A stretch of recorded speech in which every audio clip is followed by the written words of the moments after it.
Class 9 কোষে দেখি করি 3 অঙ্ক।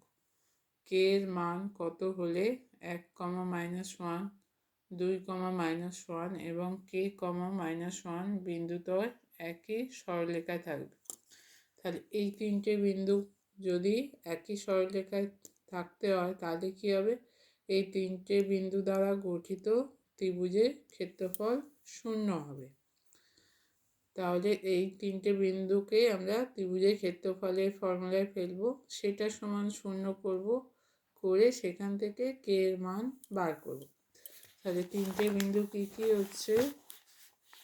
একটা হচ্ছে 1, -1, 3 দাগের অঙ্ক, 1, -1, 2, -1 এবং কে, -1।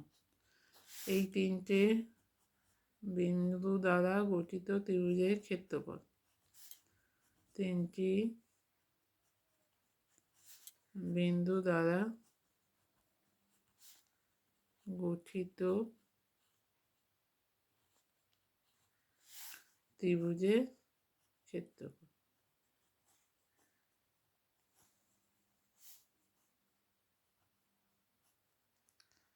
সমান কী হবে? হাফ ইন্টু, প্রথমে কী হয়, এক্সগুলোকে নিয়ে নিতে হবে।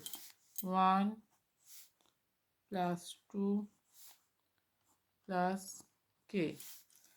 আচ্ছা, এই 1টার বেলায় ওয়াই কোন দুটো হয়? y2 - y3। তাহলে 1-এর প্রথম 1-এর বেলা হচ্ছে y2 মাইনাস দিয়ে y3, সেকেন্ড এক্সের বেলায় হচ্ছে y3 - y1, কে -1 প্লাস এক্স3 বেলায় কে হচ্ছে y1 - y2। তাহলে -1 মাইনাস দিয়ে -1। এটা হচ্ছে তিনটে বিন্দু দ্বারা গঠিত ত্রিভুজের ক্ষেত্রফল। সমান হচ্ছে হাফ 1 -1 মাইনাস মাইনাসে +1, 2k -2 প্লাস কে -1 মাইনাস মাইনাসে +1, হাফ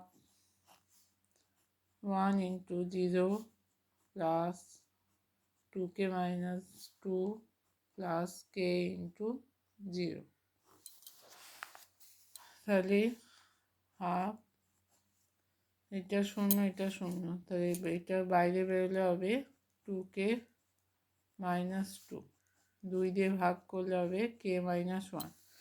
আচ্ছা, এই তিনটে বিন্দু যদি সমরেখ হয় তাহলে এই ত্রিভুজের ক্ষেত্রফল সমান কী হবে? 0 হবে। অতএব 1, -1, 2, -1, কে, -1, তিনটে বিন্দু যদি সমরেখ হতে হয়, তিনটে বিন্দু সমরেখ হলে কী হবে? এই ক্ষেত্রফলটা, এই যে ক্ষেত্রফলটা বেরিয়েছে এটা সমান 0 হবে।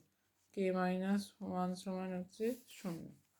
তাহলে অতএব কে এর মান কত বেরোবে? কে সমান হচ্ছে 1।